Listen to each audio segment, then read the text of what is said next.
Hola, esta es la clase teórica 3 del curso de Forma Arquitectónica 2 del Instituto de Arquitectura de la Universidad de San Martín, el curso del año 2020. En esta clase vamos a encuadrar la unidad temática 3, que completa el desarrollo del programa del curso, que básicamente se estructura como dos saltos de escala entre la relación entre unidad y vivienda, edificio y edificio ciudad. En este caso vamos a concentrarnos entonces en los comportamientos de la forma arquitectónica, atendiendo especialmente esta relación entre forma y contexto. Y en este sentido lo que vamos a tratar es de encontrar la continuidad de las atenciones que hemos definido en las dos unidades anteriores, pero introduciendo algunas ideas, algunas categorías en particular, para comprender un poco más cómo tener algunas herramientas para estudiar la relación entre forma arquitectónica y contexto urbano. En particular, quisiera detenerme sobre la idea de tejido, que a la vez nos conviene apoyarnos en otra idea, que es la idea de tipo. Vamos a tratar de encuadrar un poco esos dos conceptos, entender un alcance de esos conceptos y su relación, para seguir atendiendo a los problemas de repetición, variación, variedad, semejanza y diferencia, tal como los venimos estudiando, pero ahora comprendiendo un poco mejor la relación que se establece entre la autonomía de la forma arquitectónica como problema delimitado por un autor, una parcela, una circunstancia de proyecto, y su comportamiento y su capacidad de articularse con la forma de la ciudad. Para entender de alguna manera inicialmente estos problemas, les decía, me parece importante que encuadremos primero el problema del tipo y inmediatamente el problema del tejido, porque son dos categorías que se vuelven muy importantes para entender la relación entre lo particular y lo general en el comportamiento de la forma arquitectónica. Básicamente, la idea del tipo lo que trata es de generar un campo de conocimiento, que sería la tipología, el estudio de los tipos, que permita entender cuánto tiene de singular y cuánto tiene de general una forma arquitectónica. Es decir, de qué manera un edificio o un proyecto establece relaciones con otros edificios y otros proyectos producidos por la cultura arquitectónica en determinadas circunstancias. Esto puede ser en el mismo lugar físico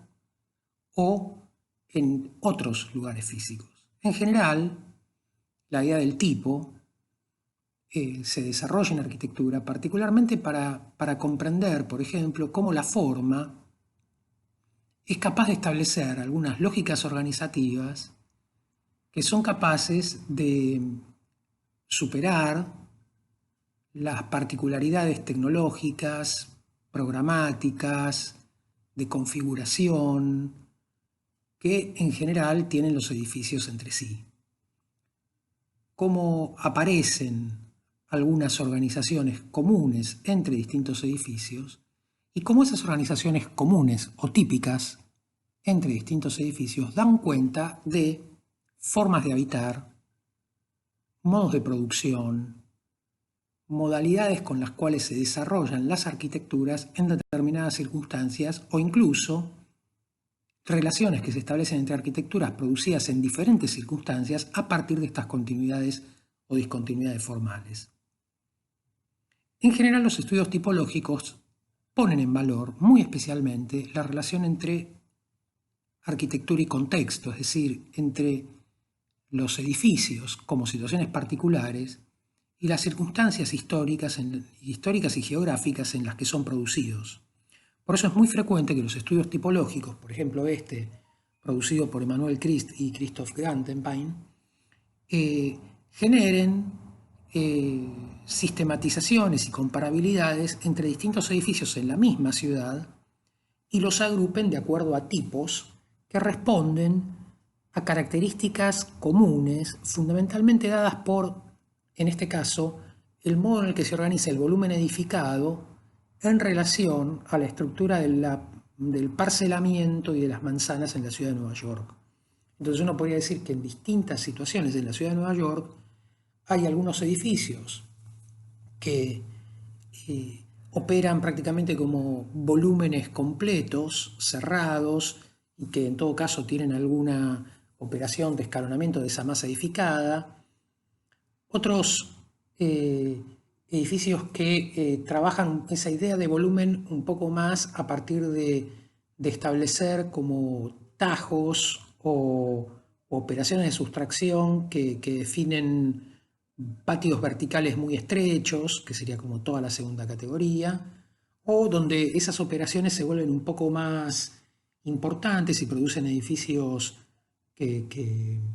Christian llaman tallados, ¿no? O sea, edificios que tienen toda una serie de operaciones sobre el volumen que le van produciendo mucho pliegue a toda la envolvente, o edificios que rodean patios, o edificios que operan fundamentalmente por sistematizar los escalonamientos, o maneras en las que esos escalonamientos se definen como base y torre. Entonces, cada agrupamiento trata de reconocer características formales comunes entre muchos edificios, pero podríamos entender que esas particularidades que definen a cada uno de estos agrupamientos tienen que ver con cómo, además de estas características de forma generales, estos edificios tienen algunas lógicas respecto de cómo disponen, por ejemplo, sus circulaciones verticales en relación a las áreas ocupadas, o cómo se organizan ciertos modos de habitar que tienen que ver con cómo se establecen las relaciones entre las habitaciones y el espacio público, que justamente cambian y están caracterizadas por estas diferencias entre cada uno de estos tipos. Uno podría reconocer que además estos tipos dan cuenta de diferentes densidades urbanas. Algunos tienen que ver con áreas de baja densidad o baja y media, y otros de alta densidad, donde la edificación adquiere muchísimo más volumen, ubica muchísimos más metros cuadrados habitables dentro de esos tipos, y por lo tanto podemos empezar a reconocer que quizá esto también guarda relación con distintos momentos históricos de construcción de la ciudad, donde por ejemplo hay distintas disponibilidades tecnológicas, cuando aparecen las estructuras metálicas de alto desarrollo industrial que permiten producir edificios de gran altura en Nueva York, cuando se presentan, por ejemplo, ciertos cambios en la propia normativa de la edificación de la ciudad, que empieza a regular cómo hacer los rascacielos, producir los recesos necesarios para que llegue la luz a la calle, y cómo estos comportamientos generales del contexto determinan la relación entre la forma particular del edificio y su forma general en términos de su comportamiento tipológico común a muchos otros edificios en la misma ciudad. Y para eso es importante entender cómo se establece la relación entre el tipo, justamente como aquella síntesis formal que establece esta comparabilidad de las formas arquitectónicas, y el tejido, que es el modo en el cual se sintetizan los comportamientos generales de la forma urbana, no ya de la arquitectónica. El tejido emerge fundamentalmente del comportamiento de algunas variables que también tienen que ver con problemas formales generales. La primera de ellas es la organización de la relación en la ciudad de los espacios comunes, públicos, que en general están definidos por un sistema de vialidad y amanzanamientos, y las áreas privadas, que están en general determinadas por un sistema de parcelamiento, es decir, de subdivisión del suelo una vez establecida la lógica de los sistemas generales del espacio público. En principio, todo esto suele sintetizarse en un elemento que es la grilla. En el caso de Nueva York, es este sistema de trama de calles que definen estas manzanas alargadas dispuestas sobre lo que vemos que es la topografía de la isla de Manhattan. Uno puede reconocer ahí una sistematicidad muy grande de avenidas que corren en la imagen de izquierda a derecha y calles que corren en la imagen de norte a sur. Las calles, vieron que la isla es bastante alargada, y por lo tanto las calles corren de alguna manera entre los lados largos de la isla, o sea que atraviesan el sector más estrecho de la isla, y las avenidas corren de punta a punta recorriendo esta isla alargada, ¿no? Por lo tanto, unos tienen alcance menor, otras tienen un alcance mayor, unas están orientadas fundamentalmente, las calles, de modo que el sol suele entrar por el extremo este y ponerse en el extremo oeste, están orientadas más o menos este-oeste y por lo tanto reciben el sol de la mañana en una punta y el sol de la tarde en la otra. Es decir, hay toda una lógica de la disposición de esta grilla que pone en relación a la potencial forma urbana y su edificación con la geografía. A la vez, dentro de ese sistema de amanzanamientos o de grillas, que decíamos que es la primer clase de atención que nos demanda la idea de tejido, la primera variable que constituye un tejido, aparece una segunda variable que es el parcelamiento, es decir, cómo en esas manzanas se subdivide el suelo en una serie de parcelas que permiten que en cada una de ellas se haga una edificación diferente, ¿no? Por ejemplo, acá vemos una serie de manzanas de un catastro de relevamiento de la ciudad de Nueva York en 1899 y podemos reconocer cómo en estas parcelas que fundamentalmente aprovechan esta idea de una manzana alargada para ordenarse como parcelas bastante angostas que tienen un frente pequeño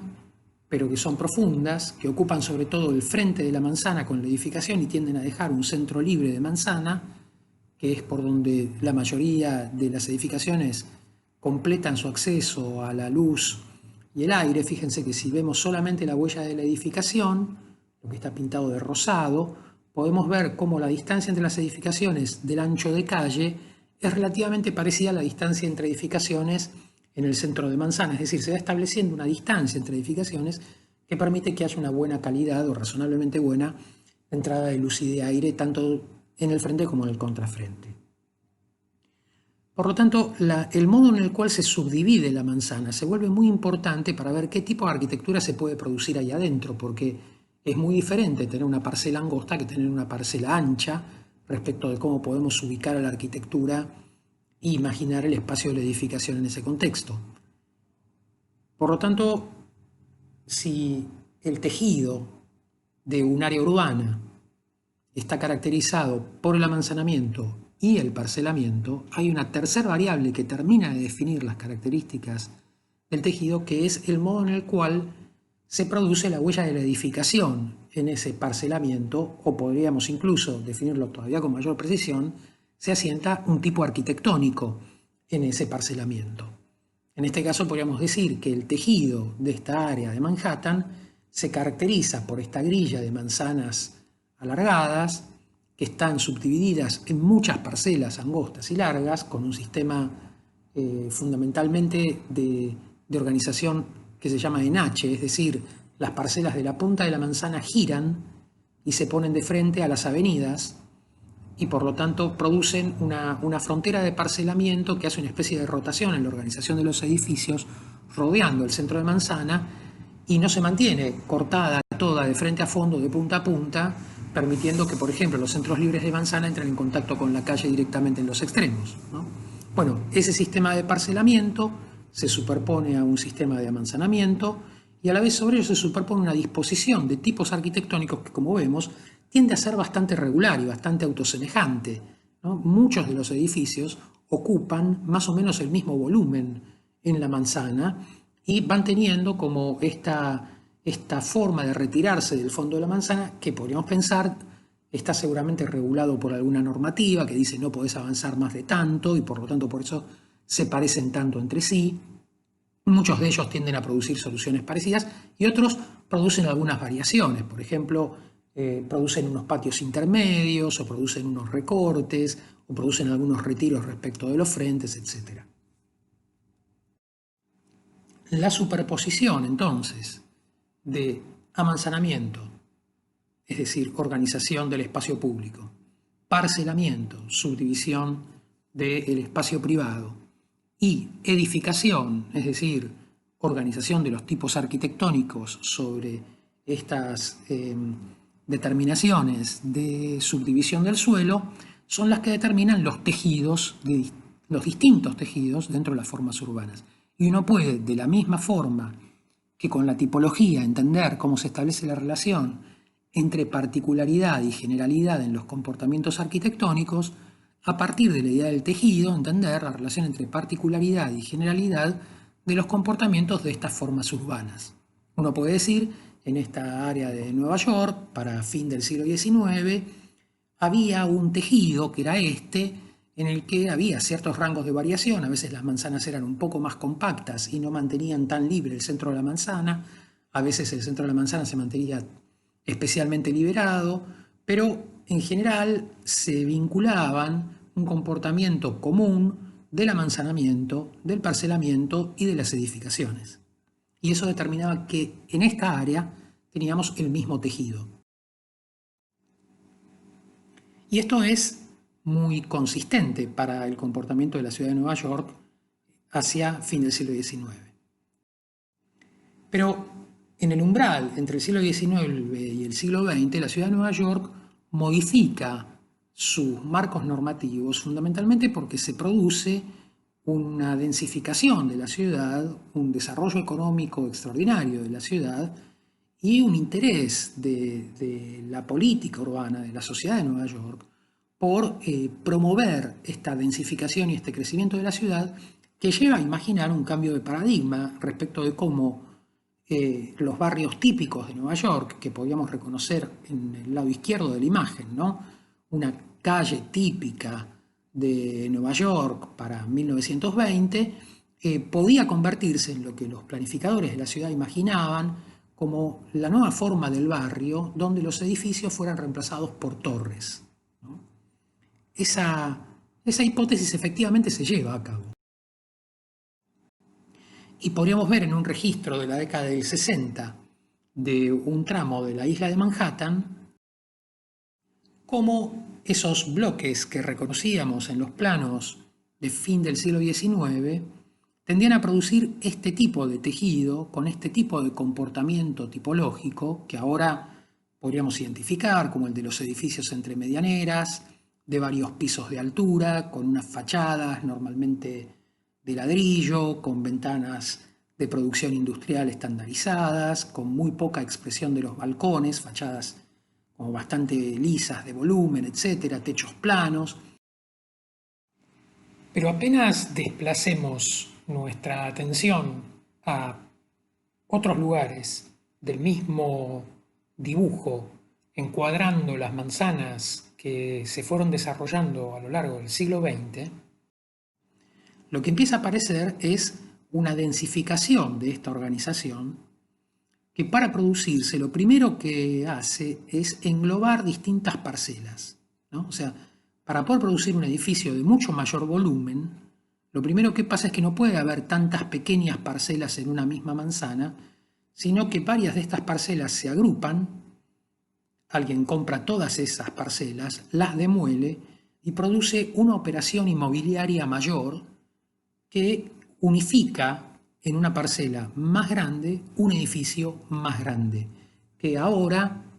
empieza a tener estos comportamientos que reconocíamos en la catalogación tipológica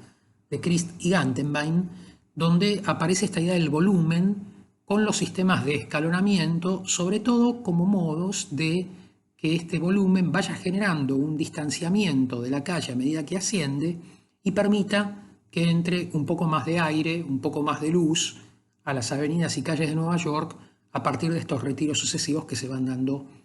en los bloques edificados, que tienen este comportamiento un poco ambiguo entre ser edificios entre medianeras y torres, según cómo vayan produciendo estas lógicas de escalonamiento. Hay otras áreas donde estos agrupamientos de las parcelas se producen de un modo todavía más drástico y alguna operación inmobiliaria consigue comprar todas las parcelas de la manzana y cuando compra todas las parcelas de la manzana produce un edificio que ocupa la totalidad de la manzana con todo el perímetro edificado y sus lógicas de escalonamiento ahora operan a escala mucho mayores. Fíjense cómo empieza a cambiar muchísimo el desarrollo en altura y se producen realmente variantes tipológicas muy visibles. Se trata de edificios de clase muy diferente de los anteriores, ¿no? Podríamos pensar que en todo este recorrido los procesos de densificación nos permiten entender cómo los cambios de grado producen cambio de clase, es decir, cuando un tipo de edificación, como el edificio entre medianeras, empieza a crecer, ¿no? Cuando pasa de ser un tipo a convertirse en otro tipo por el simple hecho de haberse aumentado muchísimo su altura. Como el cambio de grado produce otro tipo arquitectónico que tiene que prestar atención, por ejemplo, a la incidencia de los problemas estructurales, a las circulaciones verticales, a su relación con la calle, de modos completamente distintos que cuando funcionaba como un edificio de pequeña escala. Por lo tanto, podemos pensar que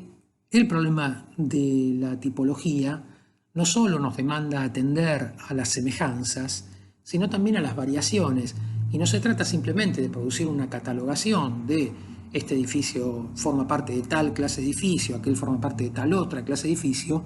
sino de entender cómo cada una de estas clases tiene toda una serie de rangos de variación y de comportamientos que establecen al campo de la tipología como el estudio de la relación entre lo particular y lo general, no solamente como el estudio de lo general, sino de cómo cada caso reflexiona, interpreta y transforma los comportamientos generales del tipo a partir de la idea del proyecto. Incluso podemos ver cómo las torres más contemporáneas de Nueva York ya ni siquiera se ocupan tanto de los problemas de los escalonamientos, operan a escalas tan grandes que si usamos un encuadre de la misma escala se nos van del mapa. Es decir, todo este recorrido nos hace ver que hay un amplio rango de variación de los comportamientos tipológicos en la ciudad de Nueva York y que estas variaciones guardan relación con el problema del tejido porque fíjense que aun cuando la grilla permanece igual, los cambios en el parcelamiento son los que habilitan los cambios en las tipologías arquitectónicas y por lo tanto podemos reconocer tejidos distintos cuando a pesar de que alguna de las variables se mantiene igual, por ejemplo la grilla, cambian otras como por ejemplo el parcelamiento y los tipos. Es decir, los tejidos urbanos serán diferentes si alguna de estas tres variables se modifica. No hace falta que se modifiquen todas simultáneamente. En una misma ciudad, la misma grilla, incluso el mismo parcelamiento, por el solo hecho de que cambien sus tipos arquitectónicos, nos va a presentar una modificación del comportamiento de sus tejidos. Es muy interesante del trabajo de Bollmann, de este dibujo, que nos permite leer al mismo tiempo el comportamiento de los tejidos, el comportamiento de los tipos y el comportamiento de los proyectos. Quiero decir, de la misma forma que Christie Gandenbein, para entender el comportamiento de los tipos arquitectónicos en la ciudad de Nueva York, producen una catalogación, es decir, sacan a los edificios de contexto y los dibujan con una técnica que los vuelve comparables, este dibujo lo que nos permite ver es cómo se van localizando variaciones en el comportamiento del tejido, qué tipo de cambios tipológicos se producen entre los edificios y además cómo cada proyecto le da forma particular a su configuración, a su programa, al espacio propio y al espacio que determina con la ciudad. Y podríamos entonces entender que hay un modo especialmente interesante de observar este dibujo, es tratando de entender cómo en muchos proyectos, en cada uno de los proyectos, se establece esta relación entre forma, es decir, toda la singularidad en la configuración propia del proyecto, y contexto, entendiendo que esa relación entre forma y contexto articula a toda la particularidad del proyecto con los comportamientos tipológicos que podemos pensar que son generales de estos edificios producidos en determinada época, en determinado lugar físico, y los tejidos. Esta idea de producir un dibujo axonométrico que permite interpretar esta relación entre forma y contexto es la que vamos a tratar de retomar en esta etapa del curso para desarrollar los trabajos prácticos. Pero concretamente me interesa que nos detengamos en en entender un poco mejor cómo esta relación entre tipo y tejido se establece en muchos casos, incluso cuando, por ejemplo, el concepto de la grilla no se presenta de manera tan clara. Podemos ver la planta grande de Roma, dibujada por Giambattista Nolli cerca de la mitad del siglo XVIII, que corresponde a una época en la que se produjo en Roma un plan urbano que ya se había realizado al momento de este relevamiento, que es el plan de Sixto V, que abre una serie de avenidas que vinculan plazas en las que de alguna manera convergen toda una serie de rituales que tratan de reposicionar a la Iglesia Católica en el contexto de la Contrarreforma del siglo XVIII. Lo que es importante en este caso, desde el punto de vista urbano, es que se abren estas avenidas que convergen a plazas, por ejemplo en este caso la Piazza del Popolo y estas tres avenidas, la del Corso, la de Ripetta y la del Babuino, que operan como tres diagonales, digamos, saliendo del mismo punto. A esto se lo suele llamar en Roma el tridente de Piazza del Popolo. Pero podemos ver cómo el dibujo de Nolli lo que trata es de entender el comportamiento del tejido apelando a la descripción fundamentalmente de la relación entre llenos y vacíos. Entendiendo como vacíos la continuidad del espacio público determinado por las plazas y las calles y avenidas, y llenos a las edificaciones, que están dibujadas con un rayado muy apretado que se ve como una especie de negro, ¿no? Sin embargo, hay algunas excepciones, que es que las iglesias aparecen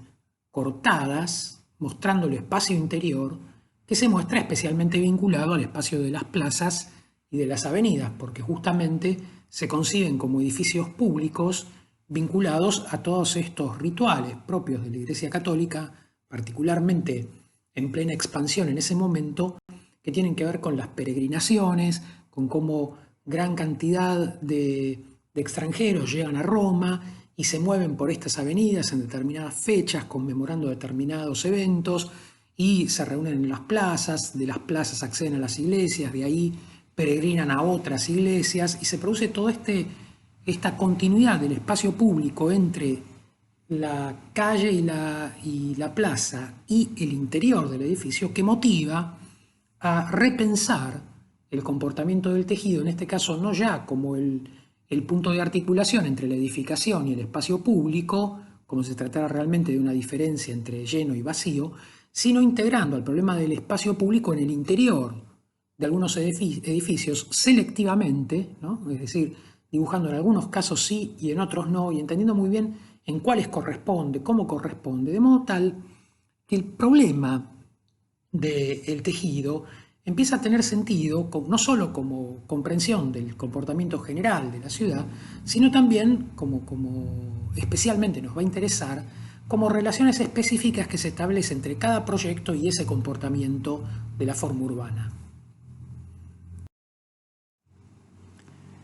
De nuevo, el problema del tejido aparece descifrado por la articulación de diferentes clases de variables, la que tiene que ver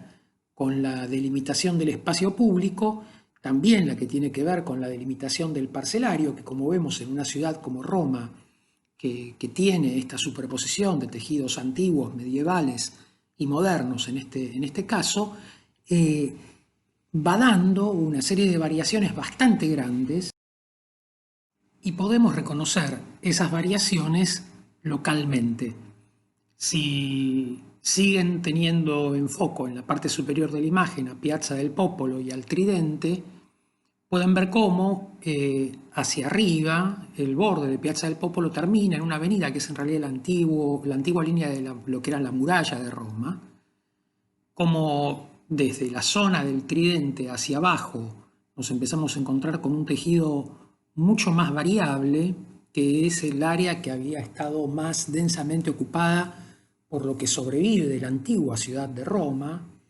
que se presenta como una organización más irregular, etc. Y como desde el río Tíber hacia la izquierda aparecen un montón de tejidos más modernos, más regulares, que vinculan esa especie de fortaleza que es el Castel Sant'Angelo, ¿no? Que tiene forma como de estrella en el borde del río,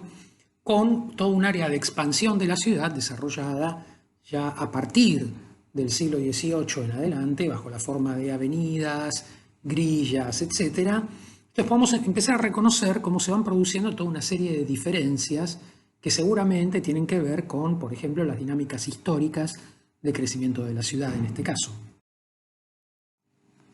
Si ahora seguimos el borde del río Tíber hacia arriba, quedando en la parte inferior de la imagen el tridente de Piazza del Popolo, Castel Sant'Angelo y su relación con lo que aparece a la izquierda, que es el Vaticano, y esos tejidos un poco más desarrollados entre el siglo XVIII y XIX, podemos ver que en la continuidad del eje medio de Piazza del Popolo hacia arriba se produce ahora toda una serie de organizaciones muy irregulares, con unos trazados de calles curvos que rodean de manera muy irregular, con formaciones sinuosas. Bueno, todo eso tiene que ver justamente con, todos seguramente tienen presente que Roma es una ciudad caracterizada por 7 colinas, ¿no? Y esas colinas guardan una relación geográfica entre las colinas, los bajos que acompañan al río Tíber, etc. Y eso termina teniendo un impacto en la organización, por ejemplo, del trazado de las calles de la ciudad. Y ese trazado de las calles constituye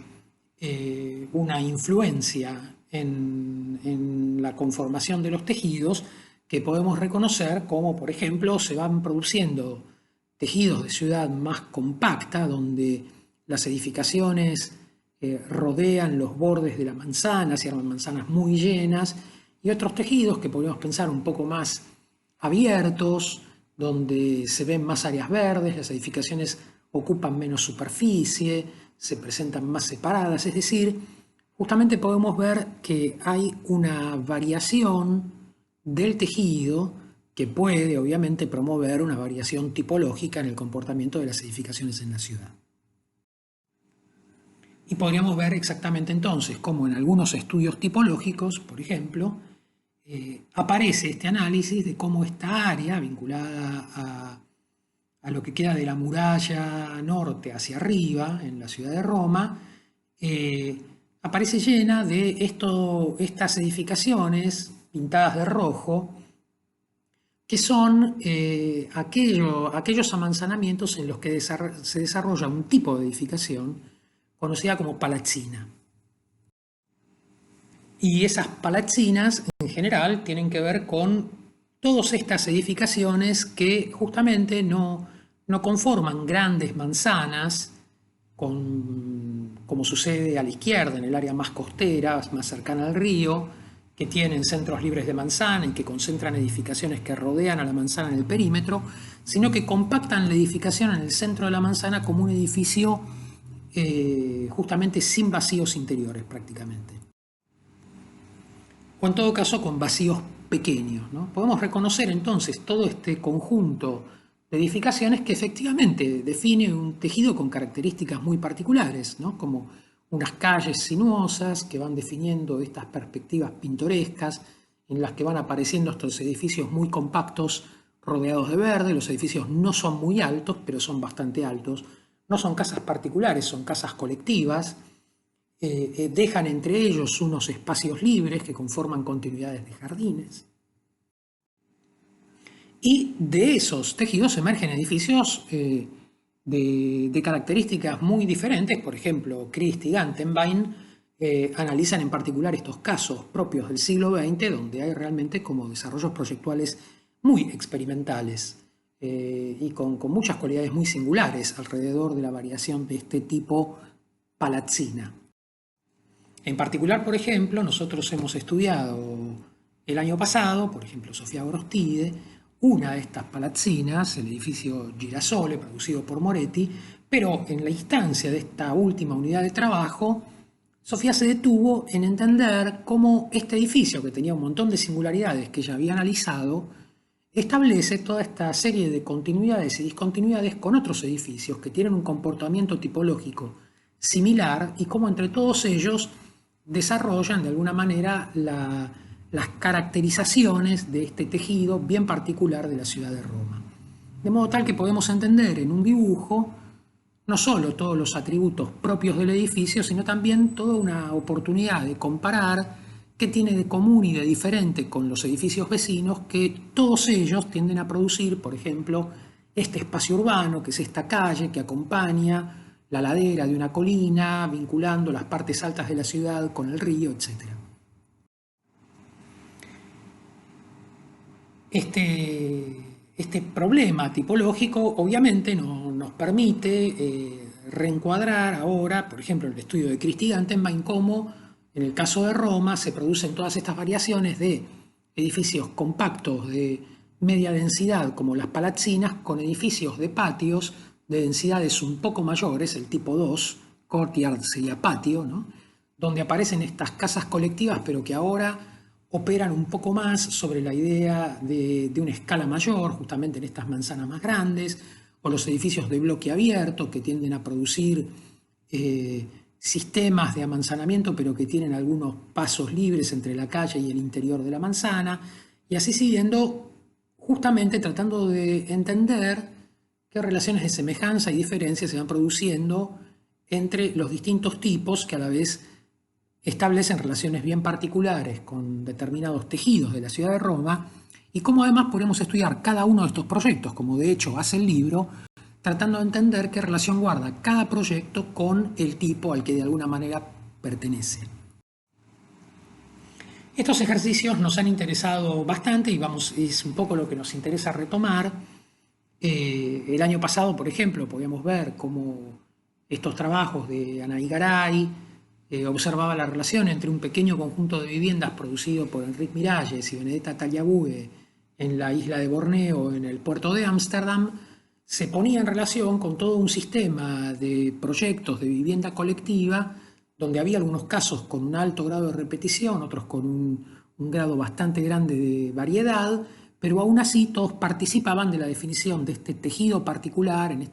y de estos contextos tipológicos que permiten entender cómo opera el proyecto en esta relación entre forma y contexto. El mismo caso, en el dibujo de su compañera de equipo, Camila Tolosa, puede ser visto en otra escala, atendiendo ahora más particularmente al problema de cómo se establece la relación de continuidad y discontinuidad de las envolventes, es decir, de este tratamiento de muros de ladrillo que se van plegando, rodeando al proyecto de Miralles, que es el que se presenta con todas estas variaciones cromáticas en particular, pero que se cuida realmente de establecer niveles de continuidad muy altos, por ejemplo, con los edificios vecinos que tenemos a izquierda y derecha del propio edificio, donde se producen alineamientos de los ritmos de las ventanas, de la continuidad de la superficie muraria, de las líneas inferiores de los dinteles sobre planta baja. Es decir, hay toda una serie de problemas, de características inherentes a la forma del propio edificio que solo pueden comprenderse mejor si uno entiende cómo maniobra en esta relación entre forma y contexto. Lo mismo podríamos pensar en cómo emerge esta relación entre el edificio proyectado por José Antonio Coderch en la Barceloneta, en Barcelona. Se trata del edificio que vemos en la esquina a la izquierda de la imagen, el edificio que vemos con las dos caras rodeando la esquina. Ese edificio justamente conforma esta especie de telón continuo entre la calle que llega a este corredor largo que vemos desarrollado frontalmente. Vemos todas las continuidades de altura, pero también vemos todas las diferencias que introduce el edificio de Coderch, que en vez de responder al problema del muro y la ventana, se concibe más bien como un sistema de franjas verticales entre aventanamientos y llenos, ¿no? Y a la vez, en vez de trabajar sobre el problema del plano de la fachada, va produciendo como unos pequeños pliegues que empiezan a dotar al edificio de una serie de características singulares. Este dibujo de Juan Cruz Macetani aparece acompañado del dibujo de su compañero Iván Balli, que ahora trata de entender sobre todo cómo se establece en el edificio de Coderch esta continuidad no ya en el comportamiento de las envolventes superiores, sino en la relación entre espacio público de la Barceloneta, relevado en su comportamiento contemporáneo, y los espacios públicos propios del edificio, es decir, cómo se produce ahora toda esta continuidad del espacio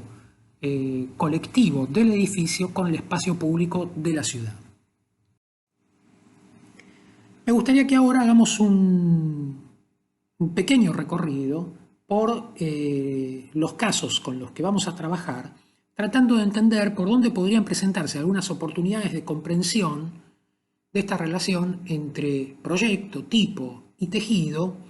en los contextos de cada uno de ellos. Por ejemplo, podríamos empezar por el caso del condominio en Via Quadronno, en Milán, de Mangiarotti y Morasuti, producido en la década del 60. La ciudad de Milán es una ciudad, como muchas de las ciudades italianas y europeas, bastante antigua, que se viene desarrollando, por ejemplo, a partir de esta forma medieval de una ciudad de organización intrincada, de bordes amurallados, justamente con toda esta organización de geometrías irregulares muy vinculadas al problema de la seguridad de la ciudad medieval, concebida sobre todo como fortaleza a partir de la lógica de la defensa, ¿no? Y por lo tanto entonces con esta idea de cómo producir un centro seguro,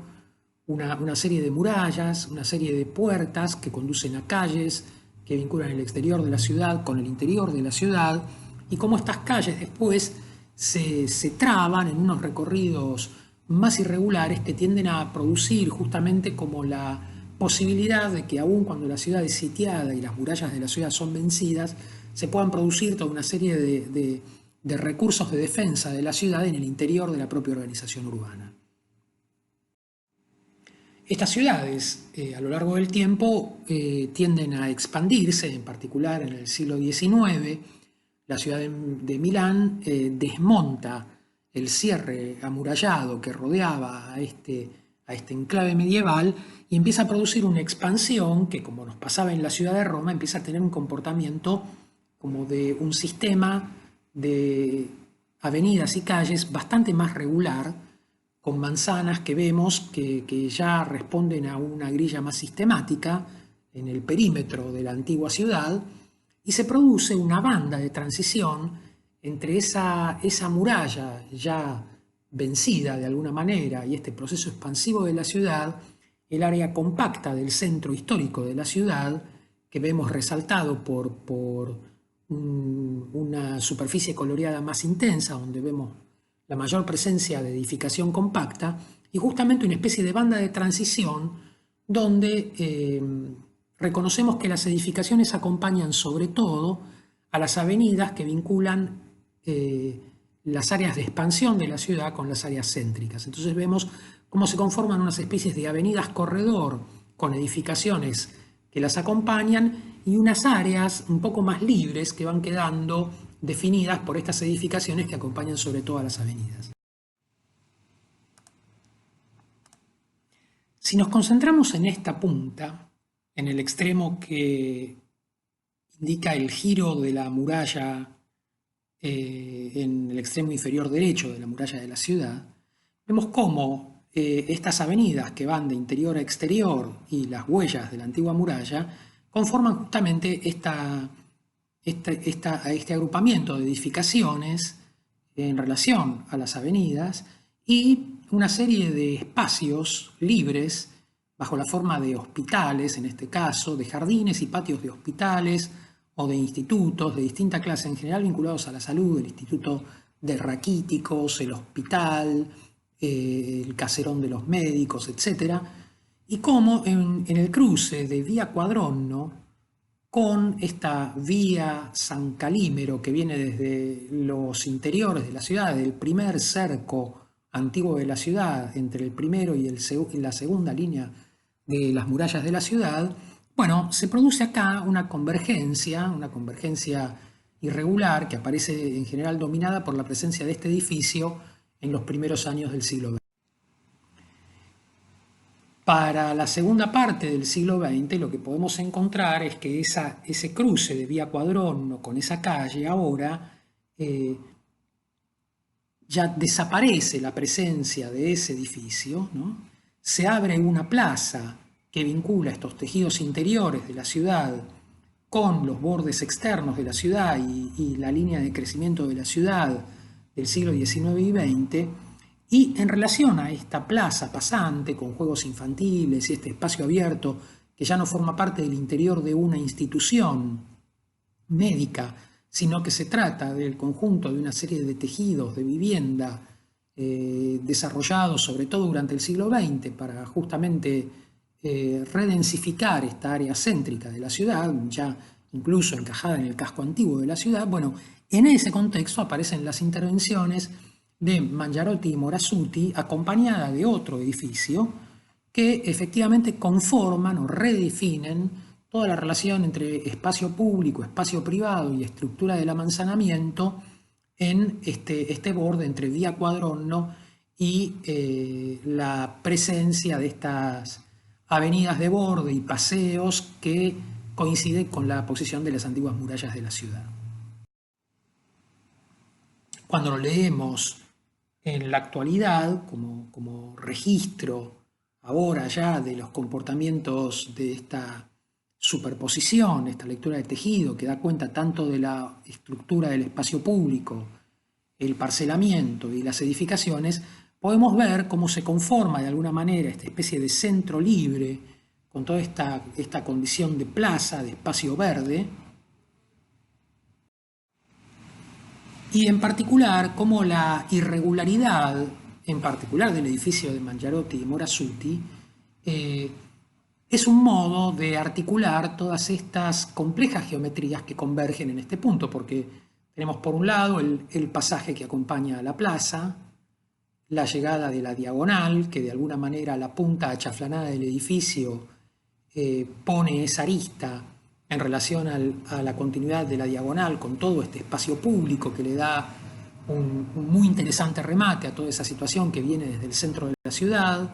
el pliegue de la calle Quadronno, que de alguna manera presenta frente a esta vista este escorzo del edificio que abre su fachada justamente para sacar provecho de todo este gran vacío urbano sobre este lado y de este otro vacío urbano del otro lado. Es decir, el modelado de la forma, además de responder a todas las atenciones geométricas que ya hemos tratado de comprender, empieza a tener mucho sentido respecto de cómo se pone en relación con el vacío del edificio de al lado y cómo conforma esta unificación del patio del edificio vecino con su fachada, la apertura de este espacio público y la escala de este espacio, el ordenamiento de este frente en relación a la concavidad que presenta el vecino. Es decir, hay toda una serie de articulaciones muy específicas que tienen que ver particularmente con cómo se determina esta relación entre forma, tipo y tejido. Fíjense cómo podríamos ahora dedicarnos con mucho interés a ver cómo se establecen las continuidades entre el espacio público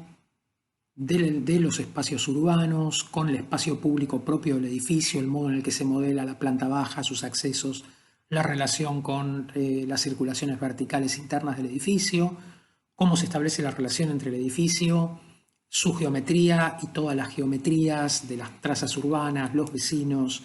los ordenamientos rítmicos a partir de las parcelas, las modulaciones, etc. ¿Cómo podríamos pensar el problema de la continuidad de las envolventes y el modelado del espacio urbano a partir del pliegue de las fachadas del edificio de Morasuti y Mangiarotti y su continuidad y discontinuidad con todos los edificios vecinos? Es decir, hay un montón de atenciones que hemos venido desarrollando que ahora pueden actualizarse y afinarse si observamos en particular cómo seguir la relación entre forma y contexto.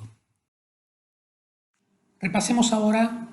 el caso del proyecto de Herzog y de Merón para el edificio de vivienda en la calle de los Suizos en París.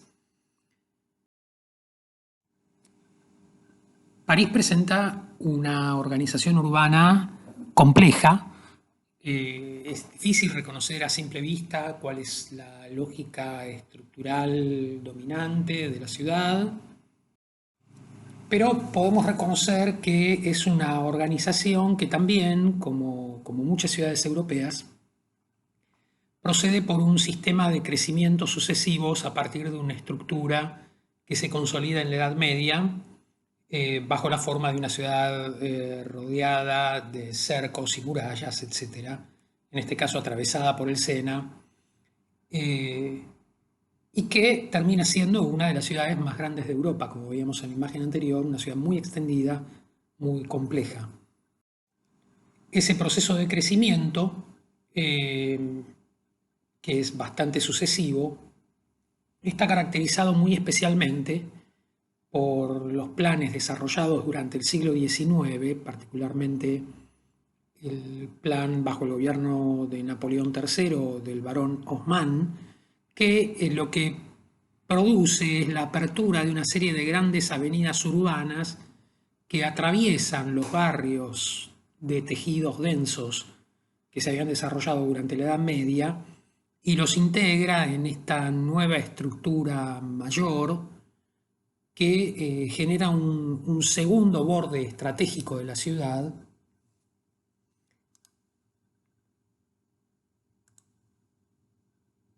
Podemos ver cómo se produce toda una banda que se da entre el antiguo límite de la ciudad y el nuevo límite de la ciudad, en el que se produce toda un área de expansión, que es esta que se presenta con un grafismo grillado, justamente porque de nuevo se va a tratar de una organización moderna, de unos amanzanamientos de escala mayor, menos comprimidos, menos tortuosos que los de la estructura de la antigua ciudad medieval. Me gustaría que nos concentremos particularmente en el área que queda entre el Sena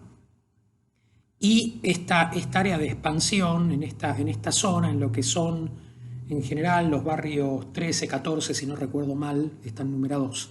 así para la ciudad de París. Ahí podemos ver justamente esta zona donde se reconoce el nuevo borde de la ciudad, conformado por unos tejidos muy característicos, como de tejidos de edificaciones en áreas abiertas, conformando como este boulevard, el boulevard periférico, ¿no?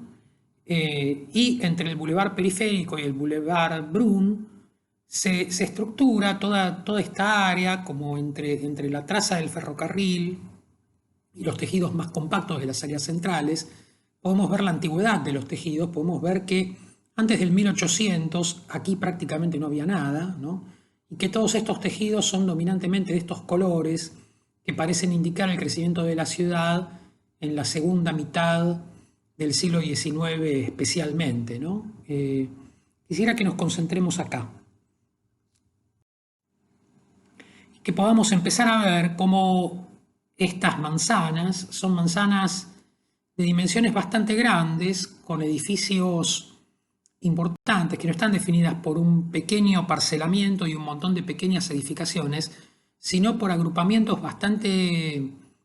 grandes de edificaciones de buena escala que conforman espacios públicos abiertos bastante grandes, ¿no? Pero particularmente entre esta avenida, ¿no?, y esta situación de borde se va conformando todo un tejido muy variado que podemos reconocer ahí y que justamente hace lugar a esta transición que produce la calle de los Suizos, que es esta, cuando se aproxima a la calle Pierre Larousse, ¿no?, donde pasamos de tener como estos tejidos muy abiertos con edificaciones en jardines, a estos tejidos muy compactos, que son un poco más antiguos, que son justamente del siglo XIX, estos edificios verdes son edificios del siglo XX, y los que son más recientes son estos verde-amarillos, que son justamente los edificios que corresponden a la intervención de Herzog y de Merón sobre finales del siglo XX, ¿no? Ahí lo que podemos ver es que en esta estructura de manzana aparece esta calle, la Villa Malvé, que venía justamente como trabajando estas calles internas de las manzanas, ¿no?, que van produciendo un poco como unos saltos de escala entre los tejidos mayores y los tejidos menores. Estas calles no son calles que atraviesan completamente las manzanas. De hecho, este es un cul-de-sac, es una calle que termina acá y que justamente explica en cierto punto la particularidad de la posición del tercer edificio del conjunto, el que no está ni sobre la Rue de Suisse ni sobre la Rue Jonquille, sino el que está en lo que sería el centro libre de Manzana, pero que parece vinculado especialmente con la presencia de esta calle, que tiende a volverse callejón para articularse con la Rue Didot del otro lado de la manzana. Ahí podemos ver entonces cómo las operaciones de Herzog y de Merón, por un lado, tienen todas estas lógicas que reconocemos bien de cómo se integran a esta cadena de edificaciones que van trabajando sobre el sistema de parcelamiento con unos criterios tipológicos muy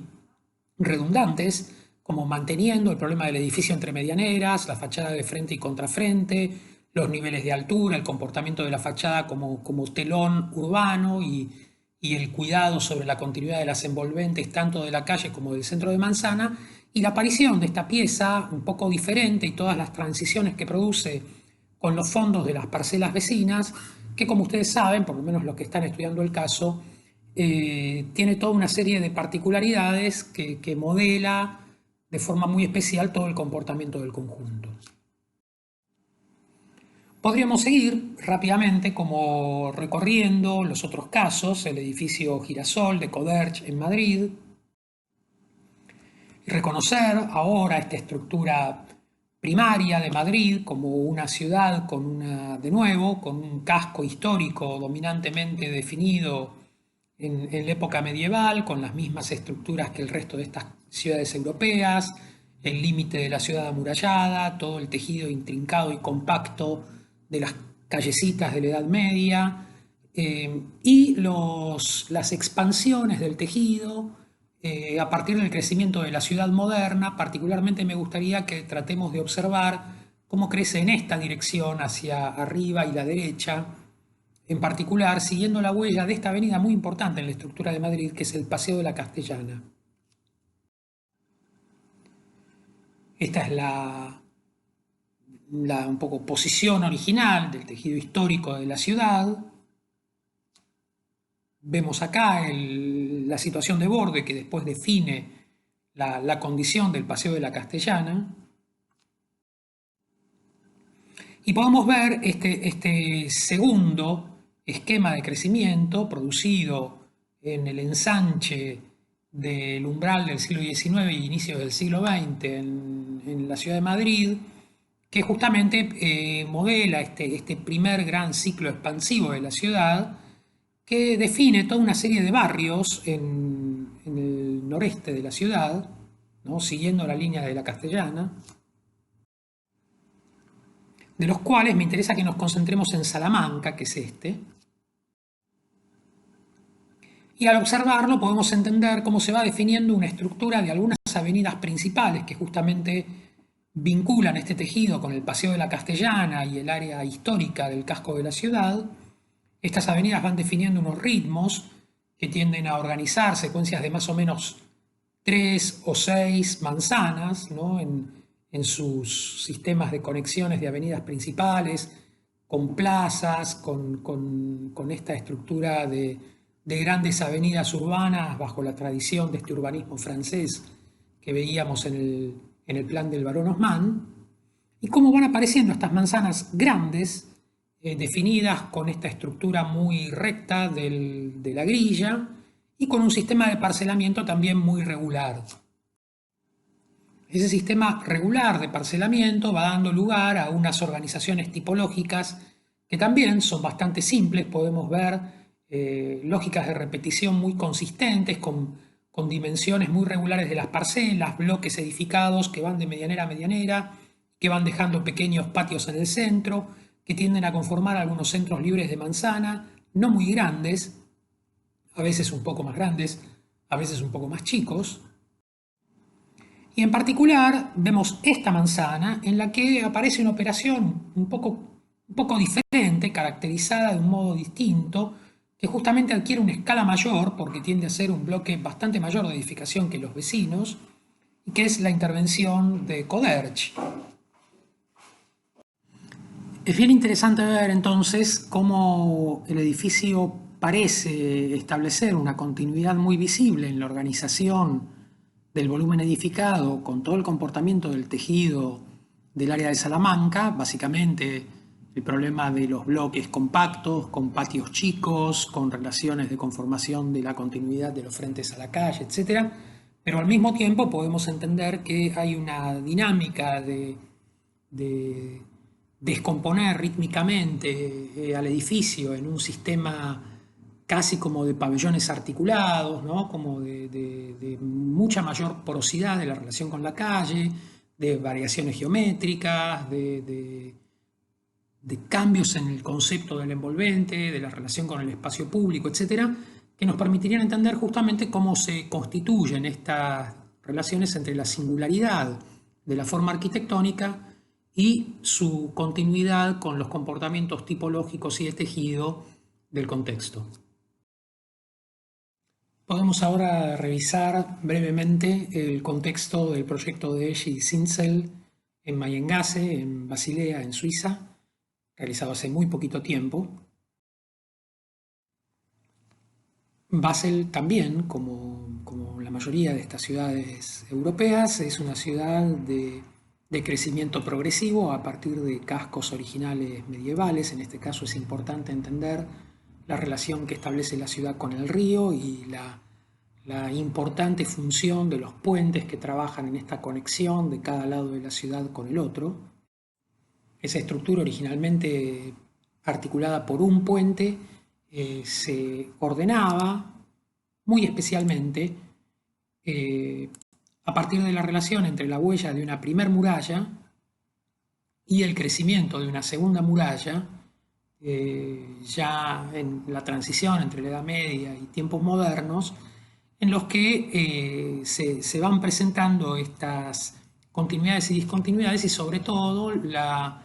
función estratégica de los puntos en los cuales las murallas se abrían para hacer lugar a los caminos que vinculaban al área urbana con las áreas rurales y que se vuelven las trazas fundamentales de crecimiento de la ciudad en los pasos siguientes. Este esquema nos permite entender un poco mejor cómo se constituye esta idea de anillo o ring, en el que la posición sucesiva de la primera y segunda muralla y estos puntos de conexión tienden a definir como la secuencia de agrupamiento y de estructuración de las distintas clases de tejidos que justamente corresponden a determinados estados de crecimiento de la ciudad y intervalos históricos. Quisiera que le prestemos atención especialmente a la manera en la cual la segunda muralla tiende a conformar ahora una avenida en los tejidos contemporáneos y hay dos puertas, que en alemán se dice Tor, ¿no? Que son las Pallentor y San Johannes Tor, que justamente determinan el arco que define esta avenida y su enlace a través de un nuevo puente con el resto de la ciudad y encuadran el área de trabajo en la que me gustaría que prestemos atención a la presencia del edificio con el que venimos laburando. En particular, entonces, podemos ver cómo para 1913, ¿no? Entre la puerta de San Juan, que anda por ahí arriba, y la puerta de Spalen, que define esta plaza acá, se va conformando el recorrido de esta avenida, que a través de este puente enlaza con los tejidos históricos del otro lado del río, y entre el primer puente, el puente medio, y el puente del norte, aparece un área bastante caracterizada, que es esta, donde se definen los programas de la universidad, que son básicamente los que se organizan en este sector, y que en particular presentan al hospital de la universidad, que se integra con otros edificios universitarios y que define estos espacios públicos de cierta envergadura que se vinculan a través de este sistema de plazas con el corredor de la avenida, si me atrevo a decirlo en una especie de alemán, Schanzenstraße, ¿no? Que se relaciona con el puente de Johannes, justamente, ¿no? Y a través de ese corredor, con un espacio público muy cualificado, muy interesante, aparece una serie de tejidos muy consolidados para principios del siglo XX en estas manzanas. Sin embargo, lo que vamos a reconocer es que esta área ha sido sometida a grandes transformaciones durante el siglo XX. Este paseo público se ha convertido en un corredor bastante complejo, con infraestructuras de transporte más sofisticadas, con áreas universitarias nuevas que han renovado mucho y se mantienen ahora en pleno proceso de renovación respecto de toda esta zona de Basilea. Y en particular estos tejidos que se presentaban tan compactos son tejidos conformados fundamentalmente por edificaciones del siglo XIX y el siglo XX que tienden a rodear el perímetro de las manzanas con edificaciones lineales bastante continuas de media densidad, liberando los centros de la manzana. Circunstancialmente, esta manzana aparece cruzada por una calle de menor densidad, en la que se habilita la ocupación del centro de la manzana con unas nuevas edificaciones a un lado y al otro, que producen una variación tipológica bastante singular, en la que aparece, con este techo verdoso, el edificio que nos ocupa. Y ahí podemos empezar a entender un poco más cómo se produce por un lado, esta consistencia tipológica de estos tejidos, donde estas edificaciones muy continuas están hechas de un montón de pequeños edificios con un sistema de parcelamiento muy fragmentado,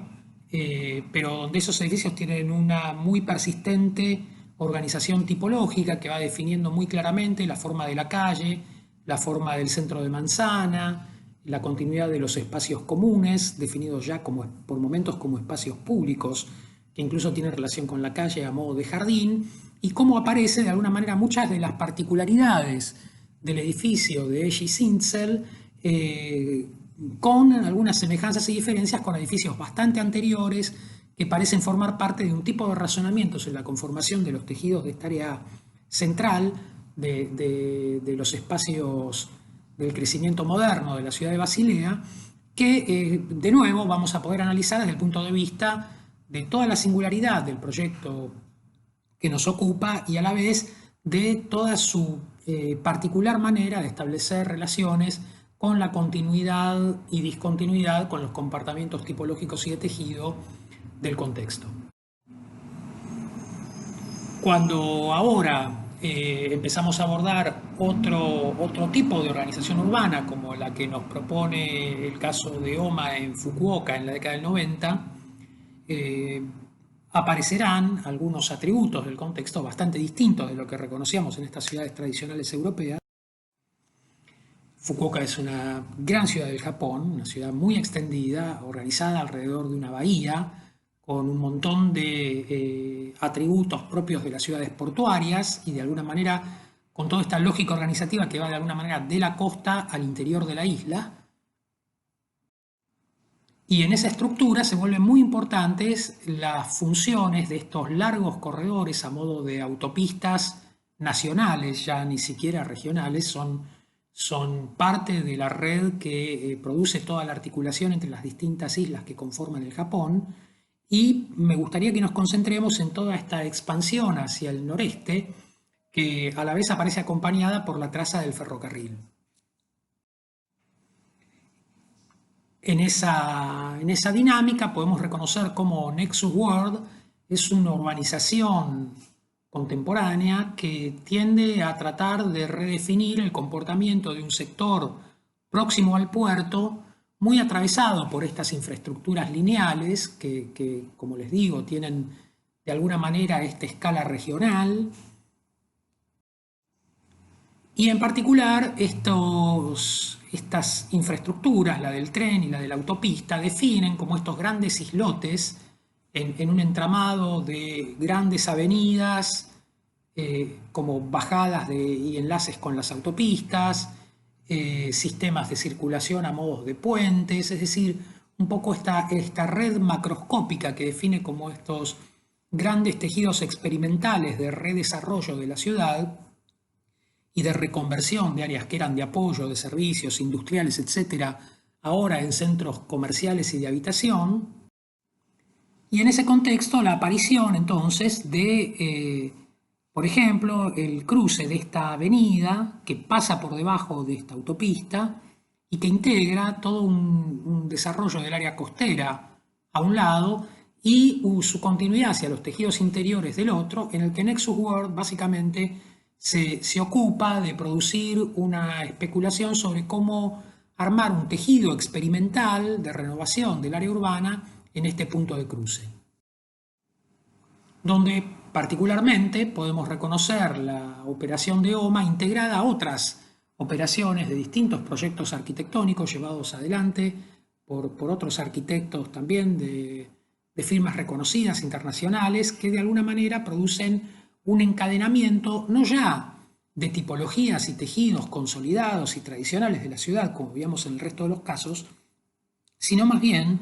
de experimentos tipológicos que se van combinando un poco de un modo casi collagístico, con roles bastante distintos, algunos tratando de producir continuidades lineales del frente a lo largo de la avenida, otros, como el caso de Koolhaas, tratando de producir una especie de densificación o compacidad en una situación de pasaje desde la avenida hacia los tejidos interiores que aparecen caracterizados más bien por este esquema de torres en el parque. En particular, el masterplan que había desarrollado Arata y Sosaki justamente concebía esta idea de unas áreas en el centro de la organización, fundamentalmente abiertas, como parques, con algunas torres sueltas, y una serie de edificios conformando bloques que sobre la avenida tendieran a consolidar el frente como muy continuo, particularmente el edificio que aparece indicado con el número 6, desarrollado por Stephen Hall, ¿no? Los edificios desarrollados con el número 5 por OMA y Koolhaas, y el edificio por Mark Mack, que conforma la esquina. Todo eso tiende a conformar una consolidación del frente sobre la avenida. Sobre la calle que converge no se produce un frente tan compacto, sino más bien una situación de agrupamientos de edificios un poco más dispersos o más abiertos, más en forma de bloques de perímetro libre, como la intervención de los españoles Tusquets por acá arriba y otros, y las torres del propio Isozaki en el centro, que finalmente no fueron realizadas con estas características sino con otras. El área actualmente está bastante más densamente ocupada que en el plan original, pero lo que podemos reconocer es que se trata de un sistema de combinación de clases de edificios tipológicamente muy diferentes, que lo que sí imaginan es una tendencia a imaginar la redefinición del tejido administrando la continuidad de continuidades y discontinuidades, densificaciones y liberación del suelo, áreas más abiertas, áreas más cerradas, etcétera, donde ahora de nuevo el proyecto de OMA y Koolhaas puede ser reinterpretado, puede ser ajustado en nuestra atención a partir de entender que cómo sus propias lógicas organizativas se ponen en relación ahora, por ejemplo, con la conformación de estos corredores urbanos internos, con las variaciones de escala y las continuidades y discontinuidades que establece a un lado con el proyecto de Hall y al otro lado con el proyecto de Mark Mack, ¿no? donde podemos ver casi cómo se establece este énfasis en la continuidad de la conformación de las envolventes con cada uno de sus dos vecinos, y a la vez con cómo armar ahora las continuidades internas dentro de su propio sistema. Bueno, de algún modo todo esto es lo que ahora, de nuevo, puede volverse especialmente interesante de analizar si vemos la relación de la forma del proyecto con el contexto en el que se inserta. Para terminar, podemos ahora concentrarnos en el ejercicio de entender algunas características del contexto de San Pablo para el proyecto de Lubeira de Vilanova Artigas. Es importante comprender que San Pablo forma parte de este muy particular grupo de metrópolis latinoamericanas, pero podríamos decir globales, que tienen esta característica de megalópolis, es decir, ciudades realmente muy extendidas, que ya no tienen tanto en común con las ciudades europeas, que quizá tienen alguna relación con estas ciudades orientales, pero que tienen características además muy particulares, en particular San Pablo, por el modo en el que se establece la relación entre la característica geográfica de la orografía de Morros y el borde costero, y en particular San Pablo como una ciudad de interior, de alguna manera, consolidada en proximidad de un área costera. San Pablo se ordena como una ciudad que también tiene un ciclo expansivo bastante complejo, muy particularmente durante el siglo XX y a partir de la relación que se establece entre dos líneas hidrográficas, ¿no? Un río que corre de alguna manera de oeste a este, ¿no? que define de alguna manera el límite superior de la ciudad, y un río que es afluente de ese y que de algún modo determina las áreas céntricas de la ciudad a partir de la cual se producen las expansiones en todas las direcciones. En particular, desde estas áreas céntricas históricas que estaban muy consolidadas para principios del siglo XX, ¿no?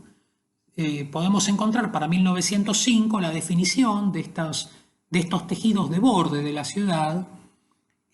donde podemos encontrar al cementerio en el área de Consolação, ¿no? El final, de alguna manera, de estos tejidos regulares de crecimiento de la ciudad en el principio del siglo, particularmente como en el área de Villa Buarque, y esta frontera de un área nueva que, como vemos, aparece trazada pero no consolidada, es decir, no la hemos pintado de gris porque no está llena de edificios, sino que está así definida por un sistema de amanzanamiento y probablemente de parcelamiento, que es esta área que se llama Higienópolis, en la que se va a localizar el proyecto que nos interesa. En particular, podemos ver ahora en este encuadre, que da cuenta del estado actual de los tejidos en la ciudad de San Pablo, cómo podemos pasar de las áreas centrales que se habían consolidado especialmente a lo largo de la primera parte del siglo XX, ¿no? Donde podemos reconocer la huella del río, las áreas céntricas, las manzanas como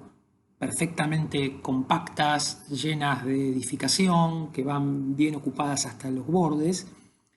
y cómo a partir de Villa Buarque lo que empieza a aparecer es una transición hacia un área que es justamente la de Higienópolis, que podemos reconocer acá,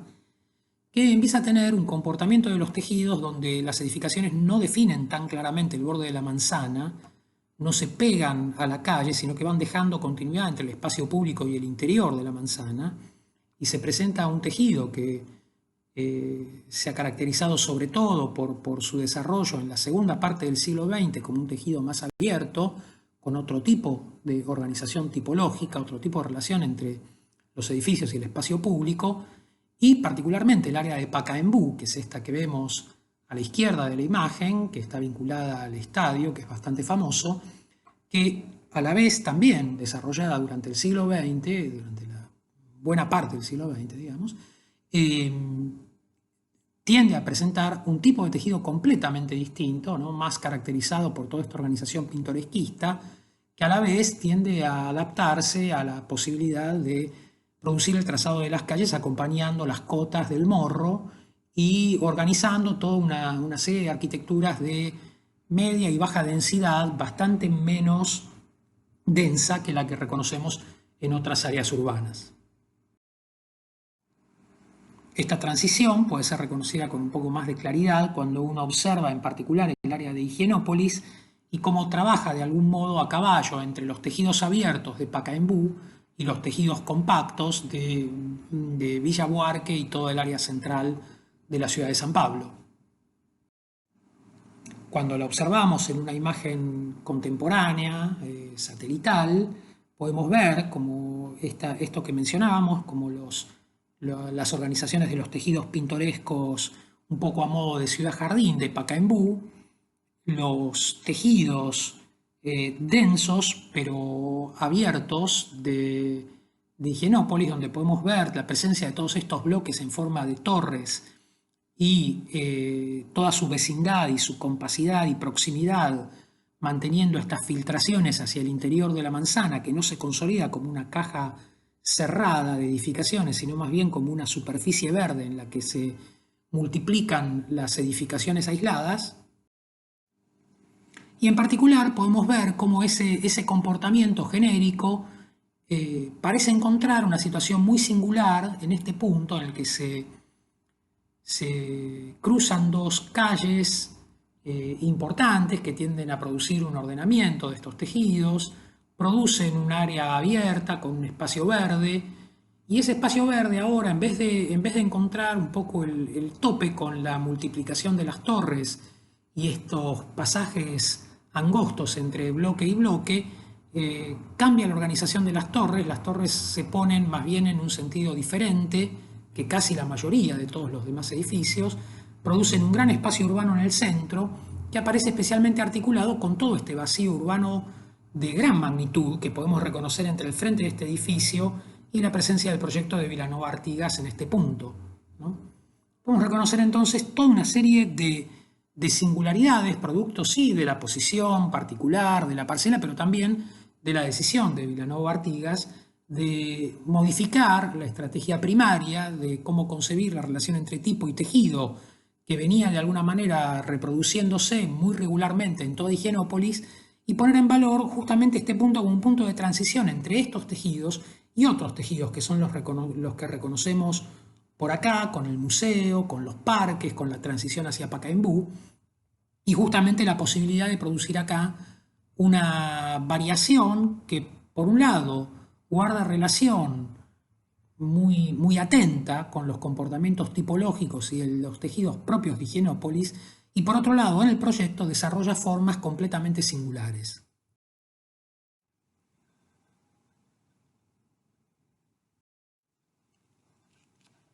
Toda esta atención que de alguna manera les hemos propuesto alrededor de los casos con los que estamos trabajando este año, los encuadres que les proponíamos respecto de los problemas tipológicos y de tejido a partir de Nueva York y de Roma, bueno, es importante entender que de alguna manera son también nuestra plataforma de estudio en Forma Arquitectónica 2, que vamos a retomar a partir del año que viene en los cursos de forma urbana, cuando nos volquemos especialmente a tratar de entender estas relaciones entre tipología y tejido en los comportamientos de los tejidos de vivienda y las infraestructuras y los parques en la ciudad de Buenos Aires y toda el área metropolitana de Buenos Aires, que no estamos estudiando en estos cursos en particular porque van a ser el objeto de trabajo sobre el que nos vamos a concentrar especialmente en los cursos de forma urbana 1 y 2. Vamos entonces a concentrarnos ahora en desarrollar este nuevo trabajo práctico, que a priori es un trabajo práctico muy simple de hacer porque se trata fundamentalmente de producir un salto de escala en el mismo ejercicio que estamos haciendo, ¿no? Vamos a seguir haciendo este modelado 3D, visualizando como una axonométrica, con las técnicas de notación que hemos venido desarrollando en el trabajo práctico 2.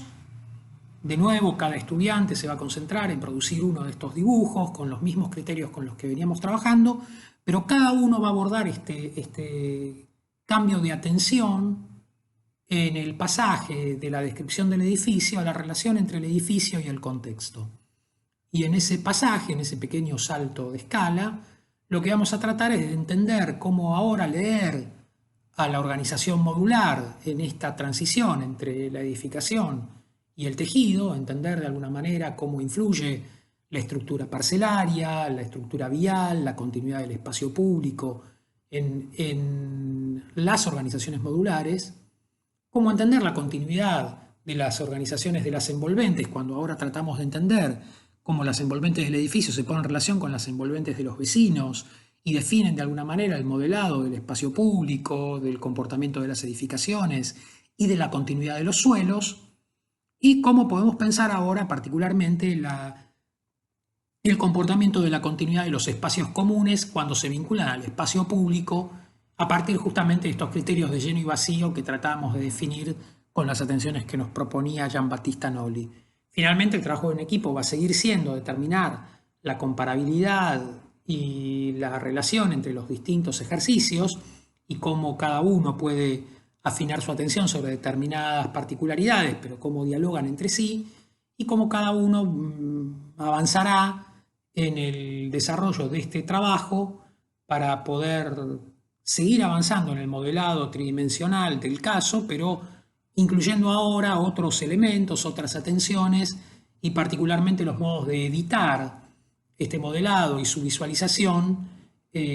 para poner en tema estas atenciones en un dibujo visualizable en una hoja 3 que tendrá la escala que corresponda de acuerdo a lo que cada uno considere oportuno. El ejercicio de cómo producir este salto de escala, hasta dónde ampliar el encuadre, cómo reencuadrar la atención que hemos definido en el TP2 en la que necesitamos definir el TP3 será parte principal del ejercicio, es decir, hasta dónde producir esta continuidad de despiece, recuperar la idea de despiece en el sentido de recorte, cómo reconocer el área de trabajo que será pertinente analizar entre el edificio y el contexto en cada caso. Bueno, esto es todo lo que quería presentarles. A partir de ahora seguimos trabajando.